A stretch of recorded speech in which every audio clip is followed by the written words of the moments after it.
Assalomu alaykum qadrli teletomoshabinlar. Mahalla teleradio kanalida Minbar dasturi yana o'z faoliyatini boshladi va biz jamiyatimizda mavjud muammo, kamchiliklar haqida, dolzarb mavzular haqida suhbatlashamiz.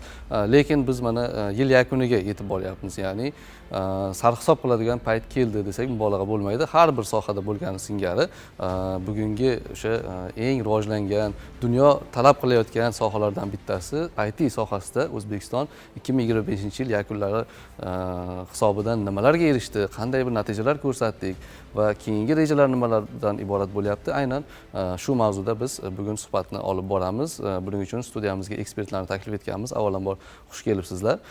Keling suhbatimizni avvalo o'sha 2025-yilni bir mahsullari haqida, bir xulosalarimizni haqida fikrlarimizni olsak, ya'ni 2025-yilda aytaylik O'zbekiston IT sohasida qanday eng katta ulkan o'zgarishlarga yuz berdi. Ya'ni aytishimiz mumkin, ya'ni 2017-yildagi holat bilan 2025-yildagi holatni agar solishtiradigan bo'lsak, juda ham katta bir farqlarni ko'rishimiz mumkin.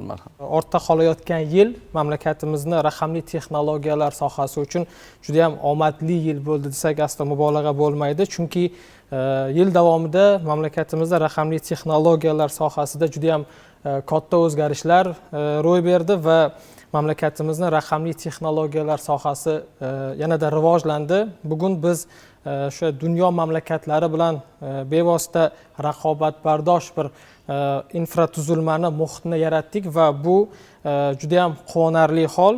So'z avvalini o'sha bir juda ham yaxshi yangilik bilan, qaynoq yangilik bilan boshlaydigan bo'lsak, Oxford Insight'ni mamlakatlarni, hukumatlarni sun'iy intellektga tayyorgarlik reytingi doirasida mamlakatimiz 8 pog'ona yuqorilab 62-o'ringa chiqdi. Agar tarixga nazar soladigan bo'lsak, ya'ni bir yil oldin mamlakatimiz 87-o'rindan 70-o'ringa 17 pog'ona yuqorilagan edi va bugun mana shu o'rin yanada yangilab o'zini o'sha dunyo mamlakatlari o'rtasidagi reytingini namoyon etdi va bu o'sha mamlakatimizda raqamli texnologiyalar va sun'iy intellekt sohasida amalga oshirilayotgan islohotlarni natijasi o'laroq ko'rishimiz mumkin bo'ladi va yana bir raqamli sakrash holati mavjud. Bu O'zbekistonning GovTech indeksida 71 pog'ona yuqorilab, dunyoning top 10 talik davlati qatoriga kirdik. 71 pog'ona birdaniga. Bir yil davomida 71 pog'ona. Yo'q, bir yil davomida emas. 2020-yil ko'rsatkichlari doirasida biz 71 pog'ona yuqoriladik va o'zini o'rnini mustahkamlab A guruh kategoriyasiga kirdik. Ya'ni bu guruhda o'sha dunyoni IT sohasida, raqamli texnologiyalar sohasida eng yetakchi davlatlar turadigan bo'lsa, biz aynan mana shu A guruhi a'zosiga aylandik va bugun o'zimizni 9-o'rinni egallab turibmiz. Juda katta raqamlarni aytyapsiz, o'sishlar, sakrashlarni aytyapsiz. Biz bugungi kunda o'sha rivojlanishga erishishimiz uchun kerakli sohalarda kerakli kadrlar ham kerak. 2017-16-yillarda biz bilardik, yiliga 10 ming, 20 ming atrofidagina mutaxassis chiqardi IT sohasida va ularni ham aksariyati xorijda faoliyat olib borishga ko'chib ketishardi. Shu nuqtai nazardan bugungi kunda ta'lim qay darajada shakllandi? Umuman bugun ta'limga o'sha aynan IT sohasiga qiziqish bildirayotgan yoshlarni qamrab olish darajasi qay darajaga yetdi? Hamkasbimiz hozir aytib o'tdilar. Sun'iy intellekt, hukumatning sun'iy intellektga tayyorgarlik indeksi bo'yicha O'zbekiston ancha yuqori ko'rsatkichlarga ega bo'ldi. Agar shu indeksni ko'rsatkichni tahlil qiladigan bo'lsak, uning asosiy bir ko'rsatkichlar, sub ko'rsatkichlardan bittasi bu inson kapitali hisoblanadi va shu hisobotni ko'rganda quvonarli joyi shundaki, O'zbekistonda aynan raqamli ta'limni rivojlantirish sohasida milliy kadrlarni tayyorlashda ancha yuqori natijalarga erishganligimiz belgilab o'tilgan.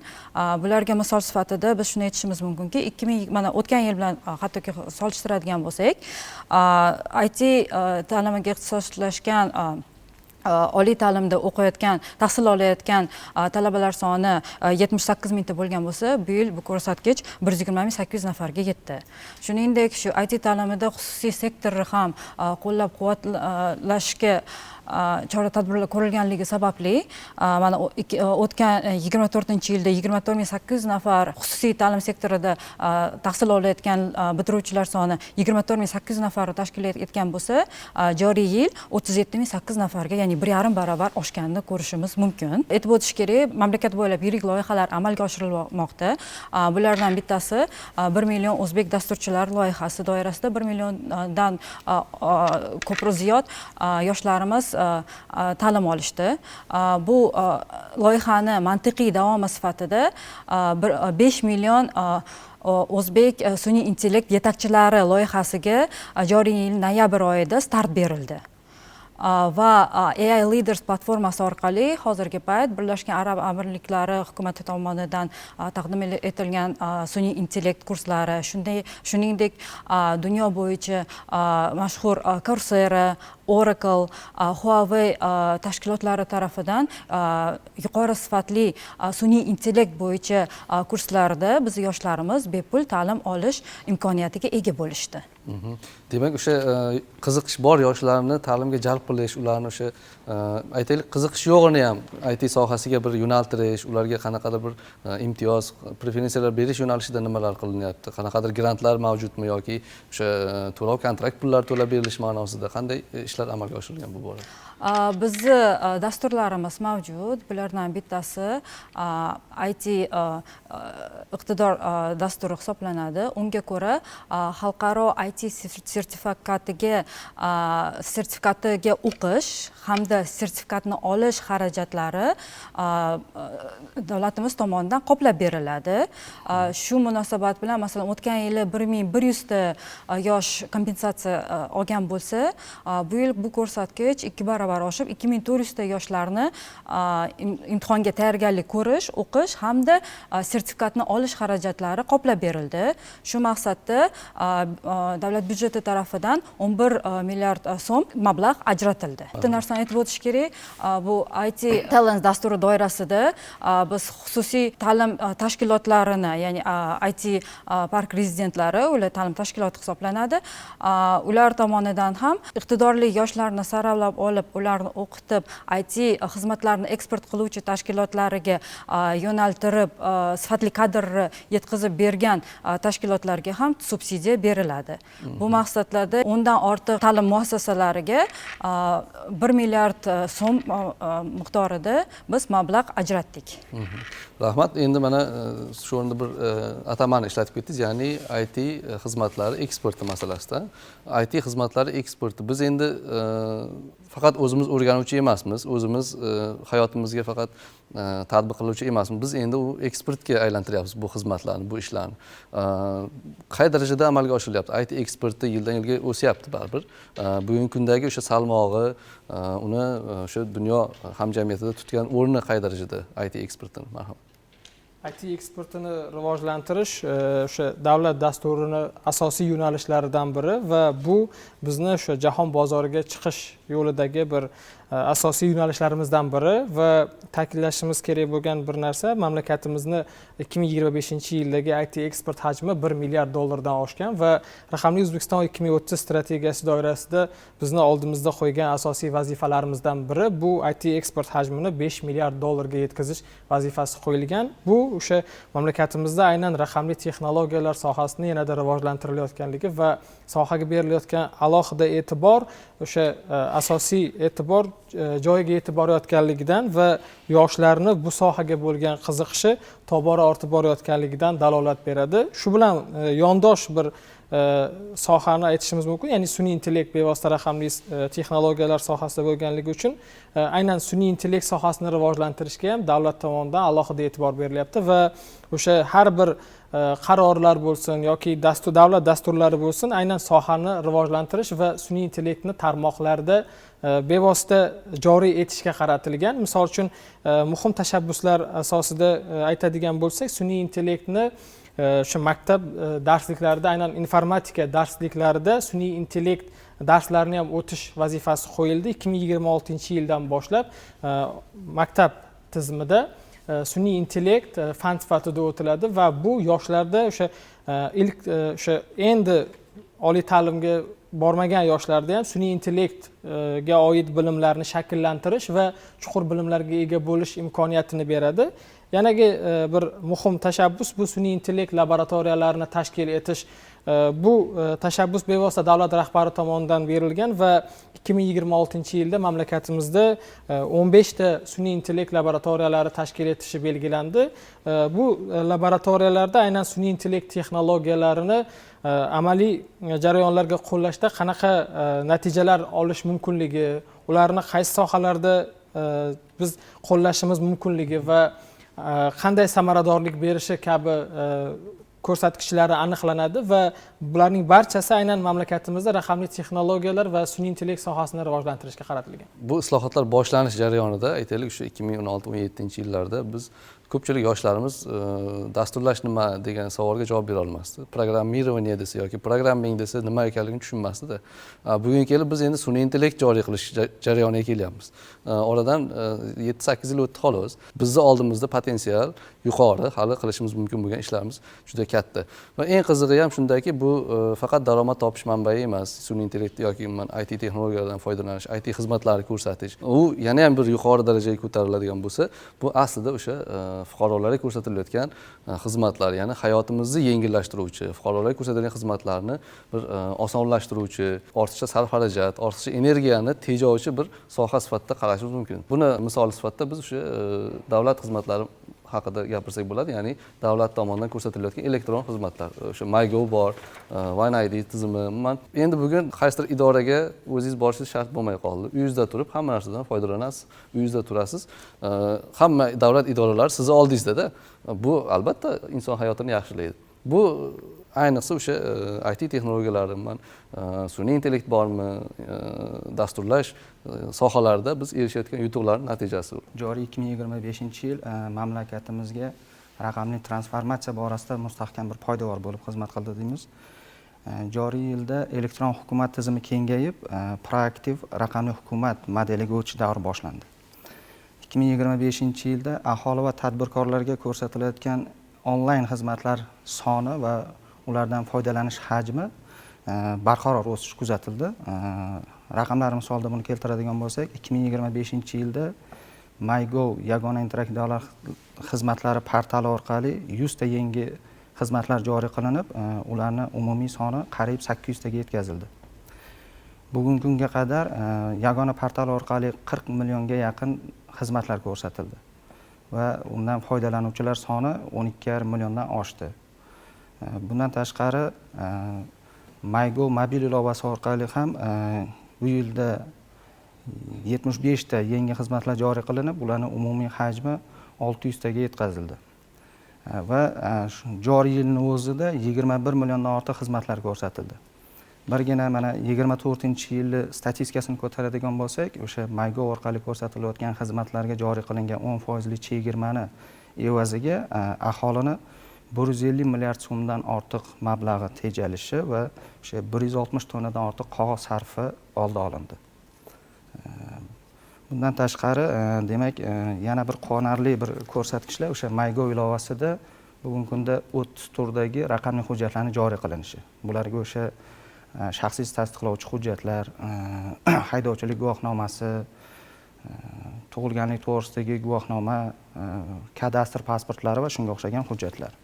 O'sha raqamli hujjatlarning joriy etilishi, shu bilan birga idoralararo elektron hujjat almashinishi joriy qilinishi natijasida bugungi kunda 150 turdan ortiq ma'lumotnomalarni talab qilish aholidan mutlaq bekor qilindi. Bunga birgina misol qilib, masalan, avvallari boya aytdingiz, 17-yillarga nazar tashlaydigan bo'lsak, bir tashkilotga ishga kirmoqchi bo'lsangiz, qo'lingizga kamida bir 10 ga yaqin ro'yxat berardi, o'sha hujjatlarni yig'ib kelishingiz kerak edi instansiyalardan. Bugungi kunda o'sha bitta arizangiz bilan ham o'sha qolgan hujjatlar tegishli davlat tashkilotlarining tizimidan integratsion yo'l bilan tortib olinadi. Ya'ni bugungi kunga kelib xalq emas, uni hujjatlari harakatlanadigan bo'ldi tizimlarda. Endi aslida ham bunday olib qarasak, mantiqsizligida davlatning bu idorasidan ma'lumotnomani olib, davlatning bu idorasiga berishingiz kerak. u bo'lmasa ishingiz bitmaydi. G'alati holatda bunday olib qarasak.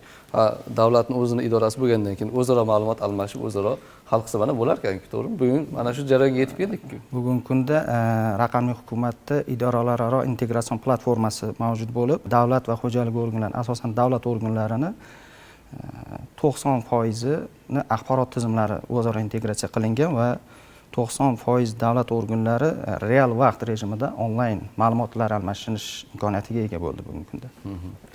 O'sha boya so'zim boshida ta'kidlaganim, aynan o'sha davlat xizmatlarini ko'rsatish orqali aholini ko'p og'ir yuklari yengillashdi-da. U masalan bir joyga borish uchun xarajat, yo'l kira sarflamaydi yoki uzun navbatlar kutib turmaydi, asabbuzarligi bo'lmaydi. Umuman ham ruhiy, ham jismonan, ham cho'ntakka foyda bo'lyapti bu yerda. Va biz yana bilamizki, endi onlayn ishlash uchun nima bo'lish kerak? Inson qo'lida elektron bir telefoni bo'lish kerak yoki uyda bir kompyuteri, texnikasi bo'lish kerak. U shunchaki bo'lsa ham bo'lmaydi. U albatta internet bilan ta'minlangan bo'lish kerak. Hozirgi ma'lumotlarga ko'ra 99.5% aholi internet bilan ta'minlangan. O'sha xoh simli bo'lsin, xoh mobil aloqa orqali bo'lsin. Bu qanchalik haqiqatga yaqin va bugungi kundagi aholini o'sha internet aloqalar bilan ta'minlanganligi qay darajada? To'g'ri aytib o'tdingiz. Hozir biz bugun gaplashayotgan mavzuyimiz, ya'ni axborotlashtirish, sun'iy intellekt, raqamli ta'lim rivoji haqida gaplashyapmiz. Bu raqamli iqtisodiyot, elektron kommersiya, elektron hukumat, raqamli hukumatga o'tish jarayonlarini hammasi oxir oqibat borib telekommunikatsiya infratuzilmasiga borib taqaladi. Infratuzilmasiz ushbu ishlarni amalga oshirishni imkoni yo'q desa ham bo'ladi, mubolag'a bo'lmaydi. Bu borada davlatimiz tomonidan telekommunikatsiya infratuzilmasiga alohida e'tibor qaratilib, bir qator ishlar amalga oshirib kelinmoqda.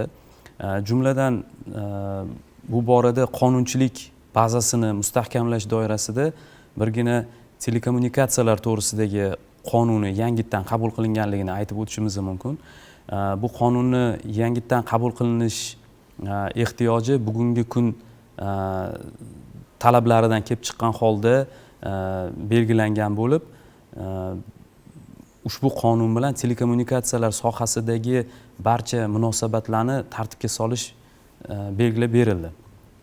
Jumladan telekommunikatsiya operatorlarini majburiyat, vazifalari, huquqlari, shu bilan birga ikkinchi tomondan foydalanuvchilarning huquqlari va shu bilan birga majburiyatlari o'ziga yarasha qonun darajasida belgilab berildi.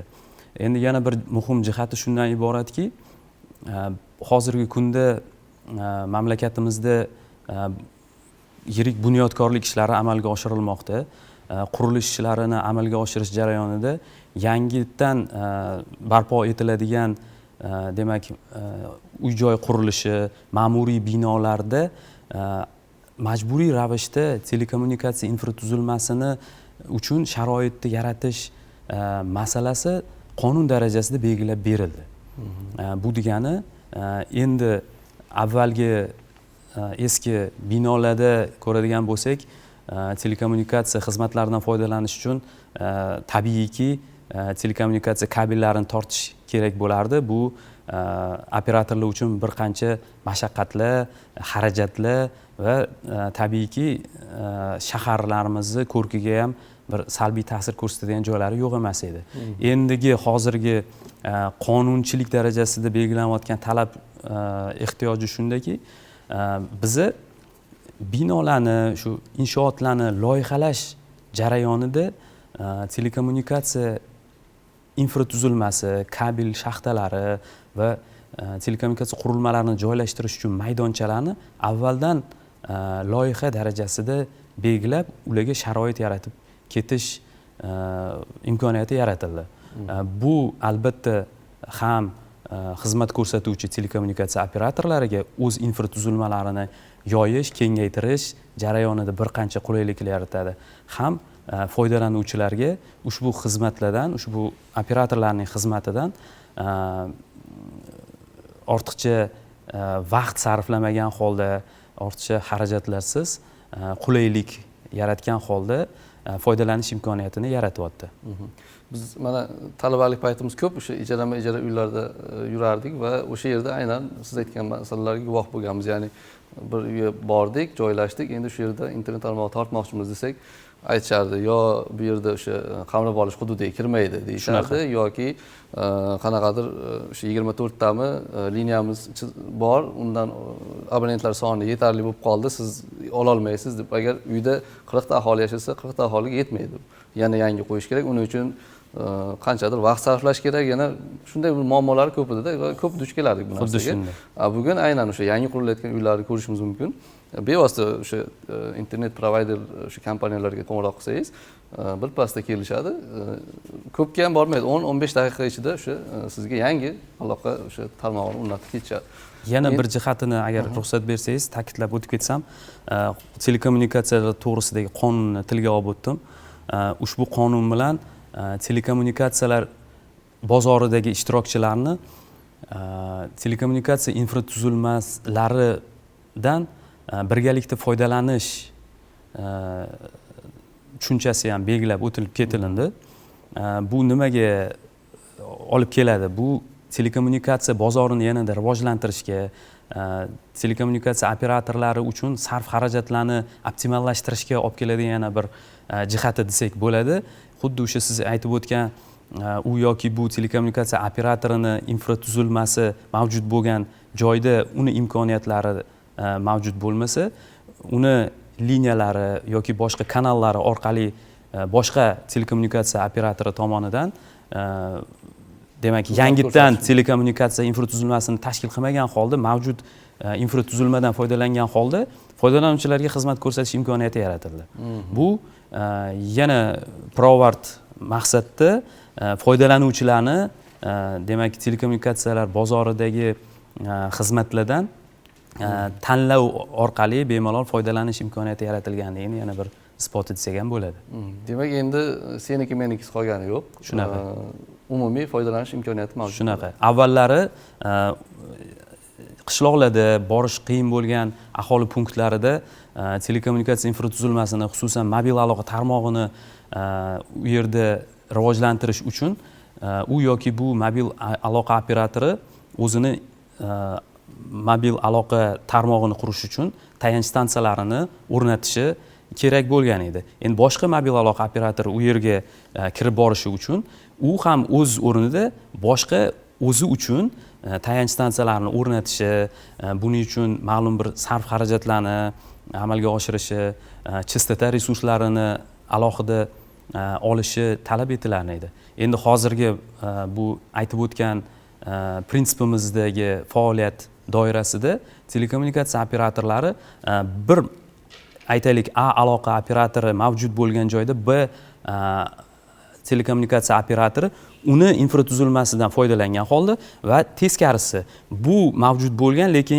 birinchisi mavjud bo'lmagan hududda o'zaro kelishgan holda ma'lum bir kelishuv asosida bir-birini infratuzilmasidan foydalangan holda ikkalasi ham aholiga, maylida tadbirkorlik subyektlariga, o'sha yerdagi ijtimoiy soha obyektlariga xizmatlarni ko'rsatishni yo'lga qo'yish imkoniyati yaratildi. Rahmat fikrlaringiz uchun. Endi bilamiz, biz oladigan, biz foydalanadigan bugungi kundagi shu internet xorijiy davlatlardan sotib oladigan internet hisoblanadi, to'g'rimi? Sun'iy yo'ldoshdan ijaraga foydalanamizmi yoki sotib olib foydalanamizmi?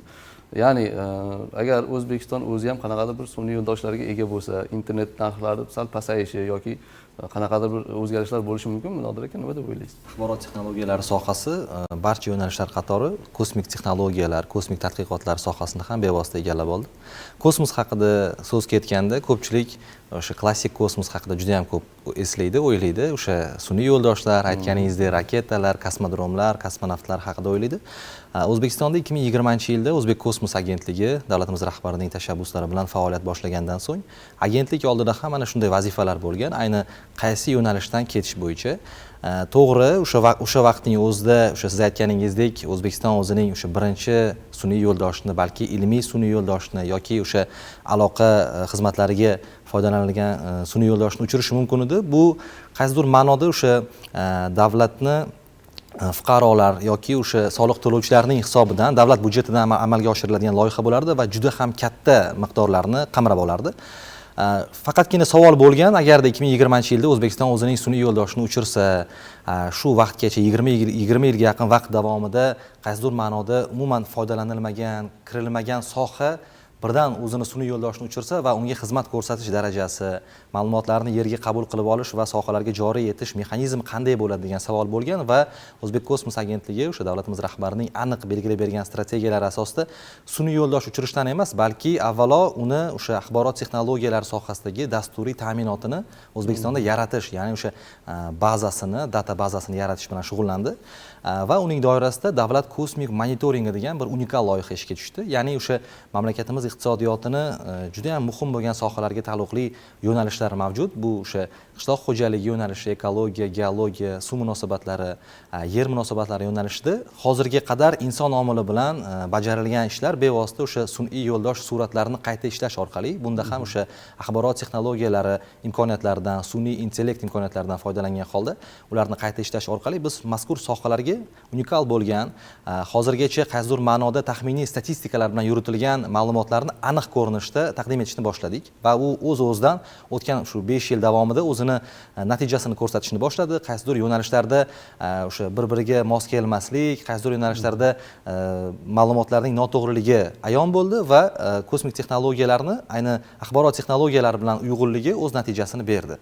Endi hozir mana o'tgan 5 yil davomida aynan kosmik texnologiyalar yo'nalishida O'zbekistonda qaysidir ma'noda bozor yaratildi. Ya'ni biz o'sha siz yuqorida aytganingizdek, agarda hozir keyingi bosqichga o'tib O'zbekiston o'z sun'iy yo'ldoshini fazoga uchiradigan bo'lsa, biz undan oladigan ma'lumotlarni qayerga joriy qilishni bilamiz. Bugun yo'nalishlarimiz bor.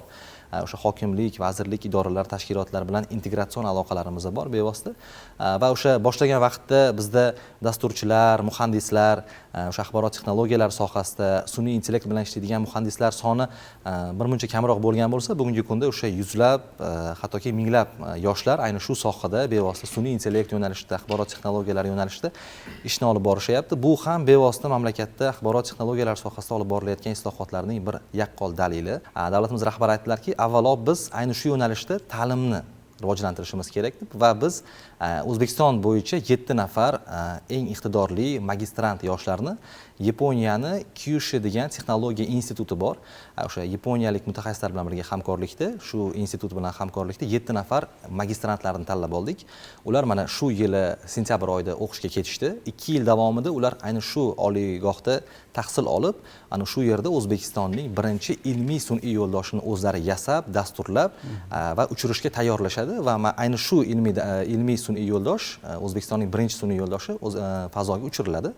Bunda ham asosiy e'tibor davlatimiz rahbari tomonidan ayni shu mutaxassislarni avvalo tayyorlash. U 7 nafar u yerda o'qib, tayyorlanib, qaysidir ma'noda o'sha kosmik missiyani amalga oshirish guruhi sifatida O'zbekistonga qaytib, o'zlari bilan birga mana shunday guruhlarni shakllantirishadi va bu yerda o'sha sun'iy yo'ldoshga xizmat ko'rsatuvchi markazlar, qandaydir o'sha ularning ma'lumotlarini qabul qilish va taqdim etuvchi o'ziga xos laboratoriyalar tashkil etiladi va bunda ham o'sha ilmiy sun'iy yo'ldoshdan keyin o'sha telekommunikatsiyaga, aloqaga mo'ljallangan sun'iy yo'ldoshlarni fazoga uchirish va O'zbekistonni ayni shu yo'nalishda mustaqilligini, qaysidir ma'noda rivojlanishini ta'minlash ham rejalashtirilgan. Biz kosmosga ham mana texnologiyalarni joriy qilamiz.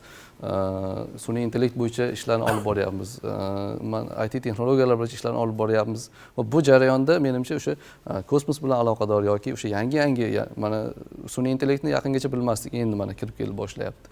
Mana har xil sohalar singari yangi startaplar ham paydo bo'lsa kerak menimcha. Ya'ni o'sha kosmos bilan bog'liq deylik yoki o'sha kelajakda yana biz hali tushunmayotgan, ko'rmayotgan, bilmayotgan narsalarimizni qaysidir yoshimiz yangilik olib chiqishi mumkin. Startaplar masalasida bir fikrlaringizni bildirsangiz. Olimlar aytishadi, agar Rum imperiyasi yo'l ochish orqali agar o'zining imperiyasini qurgan yoki Buyuk Britaniya o'sha dengiz yo'llari orqali imperiyasini rivojlantirgan bo'lsa, hozir o'zi rivojlangan davlatlar kosmos texnologiyalarini o'zlashtirish orqali o'zini misol uchun qudratini, imkoniyatini kuchaytiradi yoki rivojlanadi deb e'tirof etishadi. Startaplar yo'nalishida albatta O'zbekistonimizda tizimli ishlar amalga oshirilyapti. Avvallari misol uchun startap tushunchasi davlat dasturida yoki siyosat darajasida muhokama qilinmasdi ham. Hozir esa mana Moliya va iqtisodiyot va moliya vazirligi qoshida muvofiqlashtiruvchi kengash ochilgan, yo'l xaritasi ishlab chiqilgan, venture jamg'armalari soni 15 tadan ortdi. Umumiy ularni e'tirofidagi o'zini boshqaruvidagi kapitalni oladigan bo'lsak 200 million dollardan oshdi yoki mana venture investitsiyalarni ko'rsatkichini oladigan bo'lsak 2025-yilning o'zida 300 milliondan ortiq investitsiya o'zlashtirildi mana shu startaplarga. Ularning soni esa hozir 600 dan oshiq. Albatta ko'p ishlanmalar hozir O'zbekistonimizda shu davlat xizmatlari bo'ladimi yoki bizni mana jismoniy shaxslarni aytaylik muloqot qilishidan tortib, ta'lim olishidan tortib yoki bir ko'ngil xushlik qilishidan tortib yoki tadbirkorlik subyektlarini jarayonlarini optimallashtirish deymiz, avtomatlashtirish deymiz yoki samaradorligini oshirish deymiz. Har bir yo'nalishda biz yoshlarimizni yaratayotgan ishlanmalari, raqamli texnologiyaga asoslangan startap loyihalari asqotyapti. Ya'niki bizni hozir O'zbekistonimizning startap ekotizimi yoki mana shu startaplarimizni umumiy kapitalizatsiyasini oladigan bo'lsak, salkam 4 milliard dollarga baholanyapti. O'sish sur'atini oladigan bo'lsak, o'sha 2025-yil bizda juda ham katta sakrash yili bo'ldi. Biz O'rta Osiyoda Toshkent startap ekotizimini rivojlantirishda birinchi o'rinda, dunyoda O'zbekistonimiz o'sish sur'ati bo'yicha ikkinchi o'rinda. Ba'zi bir o'sha reyting agentliklarining ko'rsatishi bo'yicha. Boya hamkasblarimiz aytishdi, biz 25-yil agar IT xizmatlari eksportini 1 milliard dollarga yetkazadigan bo'lsak, 30-yilga borib bu ko'rsatkich 5 milliard dollarga yetish kerak. Albatta bunda biz yoshlarimiz yaratayotgan o'sha raqamli yechimlari, startaplari, o'sha kosmos deymizmi, qishloq xo'jaligi deymizmi, ekologiya deymizmi yoki fintech, ta'lim yo'nalishi deymizmi yoki boshqa mana tekstil, turizm sohalari yoki farmatsevtika sohalarini oladigan bo'lsa, har bir sohada bizda startap yechimlarimiz talaygina, yoshlarimiz hozir juda ham qattiq shu imkoniyatlardan foydalanishyapti. Davlatimiz mana IT park boshchiligida har bitta viloyatlarda rezidentlarni qabul qilishdan tortib, ularga qulay soliq tarafdan yoki bir infratuzilma tarafdan yoki bilim tarafdan yoki chetga chiqish, moliyalashtirish tarafdan hamma taraflama hozir juda ham yaxshi qulay muhit, sharoitlar yaratilgan, dasturlar qabul qilingan. Shuning uchun bu startap menimcha raqamli texnologiyalar biz xohlaymizmi, xohlamaymizmi hayotimizga jadallik bilan kirib kelyapti. Bu kirib kelish darajasi jadallashyapti yana ham. Avvallari misol mana innovatsiyalar yillar davomida juda katta mablag' sarf qilib yaratilgan bo'lsa, hozir bu raqamli texnologiyalar kundalik tarzda har birimizni jismoniy atrofimizni ham o'zgartiryapti. Nafaqat bu davlat dasturlarida yoki katta yirik sanoat korxonalarida, balki oddiy tadbirkorlik subyektlarida, jismoniy shaxs sifatida, misol uchun biz talaba sifatida, ota sifatida yoki oddiy foydalanuvchi, iste'molchi sifatida ham biz buni kundalik hayotimizda, kundalik tarzda biz ko'ryapmiz, buni imkoniyatlardan foydalanyapmiz. Ana endi bu sharoitdan menimcha bilasiz, biz O'zbekistonimiz bolajon xalq, tug'ilish darajamiz yuqori. Bu katta demografik imkoniyatdan biz samarali foydalanishimiz kerak. Ko'proq yoshlarimizni jalb qilib, biz yechimlarimiz nafaqat O'zbekistonimizda, balki dunyoga sotadigan qilib, dunyo bozorlariga biz yechimlarimizni taqdim qilib, o'sha bozorlardan biz daromad ko'radigan qilib, xuddi mana shu Google yoki Facebook boshqa tizimli yechimlar singari biz ham shunaqa tizimli yechimlarni o'zimiz mana shu vatanimizda yaratib dunyoga chiqishligimiz va o'sha kerak bo'lsa bozor ochishimiz menimcha keyingi vazifalar deb hisoblayman. Rahmat. Shu o'rinda o'sha startap loyihalari doirasida aytaylik. O'zi startap bo'lib boshlanib bugun bir katta loyihaga aylangan, mashhur, biz bilgan loyihalardan bir misollar ayting. Tomoshabinlarimiz ham bilsin aslida startap nima ekanligi va qanday kuchga ekanligi. Albatta, mana bilasizlar, Akmal Fayziyev degan bizning yetuk mutaxassisimiz bor. Hozir shu Akmal Fayziyev Silikon vodiysida sun'iy intellektga asoslangan Numeo degan yechimni yaratyaptilar va o'zlari birinchi investitsiyalarni ham jalb qildilar. Hozir Amerika Qo'shma Shtatlarda shu Silikon vodiysida o'zini startaplarni yaratayotgan, o'sha gumanoid robotlarga dasturiy ta'minotlarni yaratayotgan o'zbek vakillarimiz, biz vatandoshlarimiz juda ham ko'p. Shu Akmal Fayziyev misol mana Express 24 yoki MyTaxi degan ishlanmalarni Yandexga sotganlar misol uchun. Yandex ularni sotib olib, hozir o'zlashtirib, shu infratuzilmadan yoki shu ishlanmalardan foydalanyapti. Yoki mana yaqinda Bills degan bir startap bo'ldi. Rustam Hamdamov degan yigitimiz shu ishlanmani yaratgan. Bu chakana savdoni avtomatlashtirish yoki o'sha scoring tizimi, o'sha fintech yo'nalishida ishlaydigan. Buni TBC banki juda ham katta miqdorda sotib oldi. O'sha aytishlaricha 43%ni salkam 20 million dollarga sotib oldi deyishdi. Undan tashqari bizda hozir oyiga 200 ming dollardan ko'p daromad qiladigan startaplarimiz bor. Baholanishi, kapitalizatsiyasi million dollar, o'nlab million dollardan oshiq startaplarimiz ham juda ko'p. Mana 25-yil biz guvoh bo'ldik, ikkita unicorn yaratildi. Ya'niki kapitalizatsiyasi 1 milliarddan oshgan startaplar. Va yana navbatda turgan startaplarimiz bor. Nasib bu ko'rsatkichlarni yildan yilga biz yana oshiramiz, ko'taramiz, kengaytiramiz degan maqsadlarimiz bor. Rahmat. Hozir mana ERP Usmonjon aka aytgan o'sha millionlab summalarga, minglab dollardagi aytyapsiz-da, buni ko'rgan teletomoshabinlar, yoshlarimiz bor. Men ham mana shunday startap qilaman, men ham mana shunday xizmat ko'rsataman, shunday foyda olaman deyotganlar bo'lishi mumkin. Qiziqish bor. Qayerlarga uchrash kerak? Qayerlarda ta'lim olish imkoniyatlarimiz mavjud? Mana biz aytib o'tdik, 1 million o'zbek dasturchi, 1 million o'zbek coders platformasi bor edi. U platformani mantiqiy endi sun'iy intellektga hozir qarab ketilyapti rivojlanishga.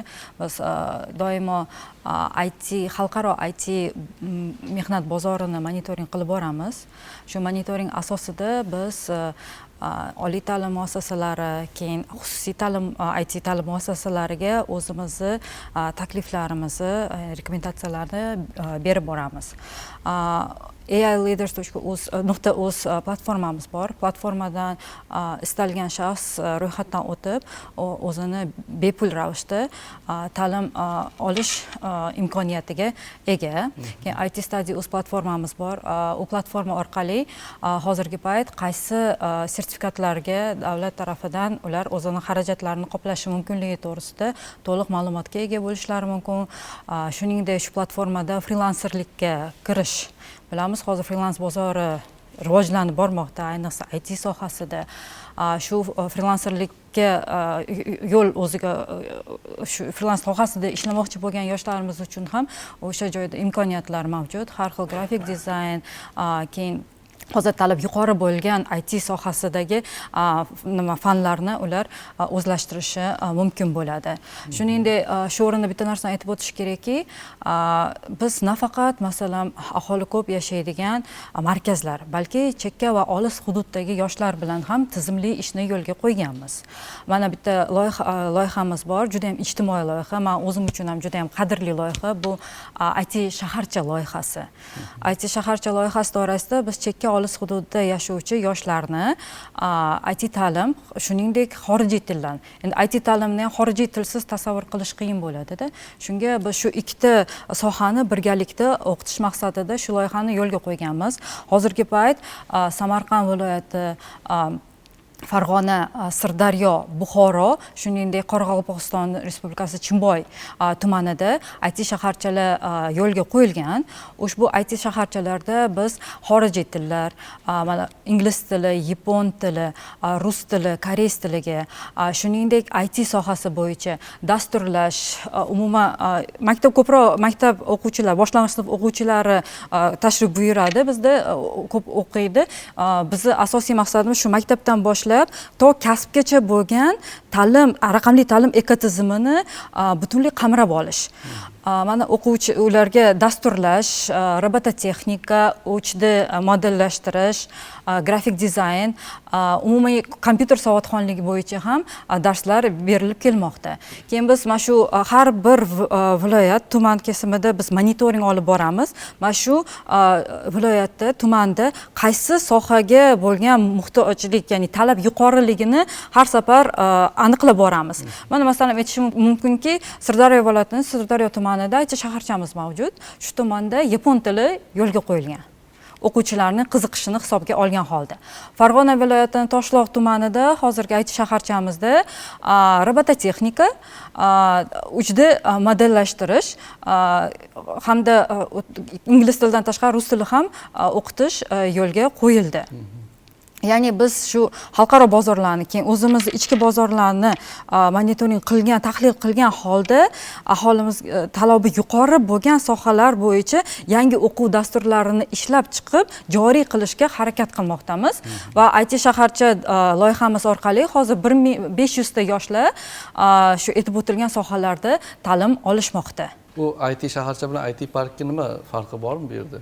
qay darajada? Bizda ta'lim bilan shug'ullanamiz. Aytcha shaharchalarda ta'lim beriladi, bu va chekka hududlarda bo'ladi, olis va chekka hududlarida.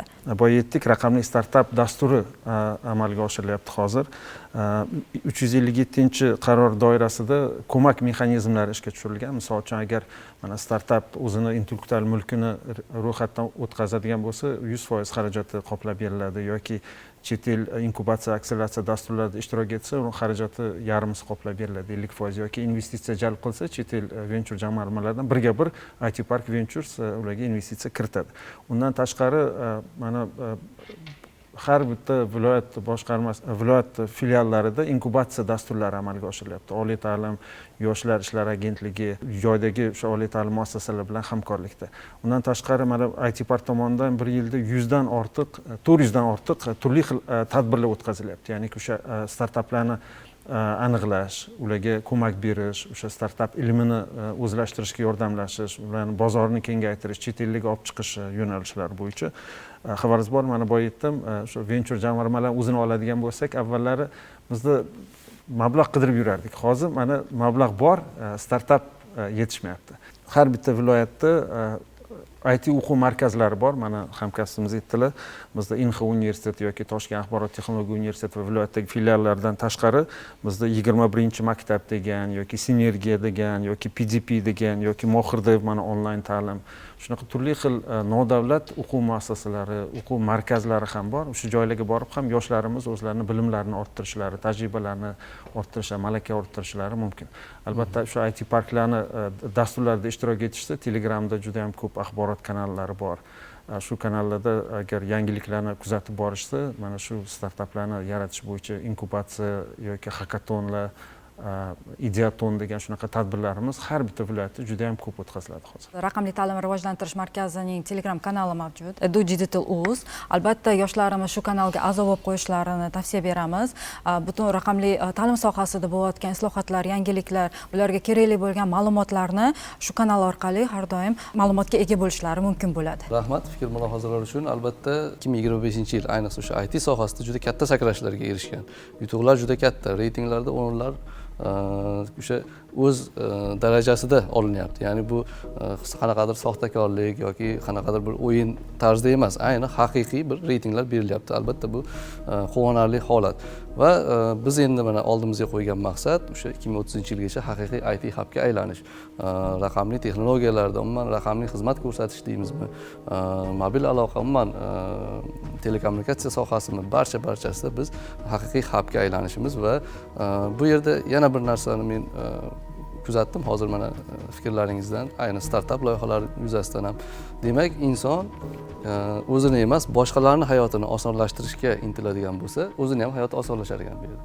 Ya'ni o'sha bankmi, IT, umuman iqtisodiyot sohasidami yoki boshqa o'sha yer mulk sohasidami, qanaqadir IT startap yoki qanaqadir loyiha siz boshqalarning hayotini o'nglashga harakat qilsangiz, demak mana o'sha homiylar chiqadi, sizga o'sha loyihani sotib olish uchun mablag'lar taklif qiladi. Albatta, sizni ham hayotingiz bir chiroyli, boshqa ko'pchilik aholining hayoti ham chiroyli bir tarzda davom etadi. Demak, jamiyatga fuqarolarimizni hayotini yengillashtirishga hissa qo'shish bizning asosiy maqsadimiz bo'lishi kerak. Prezidentimiz ham ko'plab o'sha nutqlarda, fikrlarda aytadilarki, O'zbekiston endi rivojlanayotgan emas, rivojlangan davlatlar qatoriga qo'shilishi shart. Bunda esa aynan o'sha raqamli texnologiyalar, IT texnologiyalari bugungi kunda mana hayotimizga jadal tarzda kirib kelgan sun'iy intellekt o'z o'rniga ega va kelajakda katta muvaffaqiyatlar, yutuqlar tilab qolamiz. Kelganingiz uchun kattakon rahmat. Qadrli teletomoshabinlar, Minbar dasturining navbatdagi soni shu yerda o'z yakuniga yetadi. Keyingi ko'rsatuvlarda ko'rishguncha xayr, salomat bo'ling.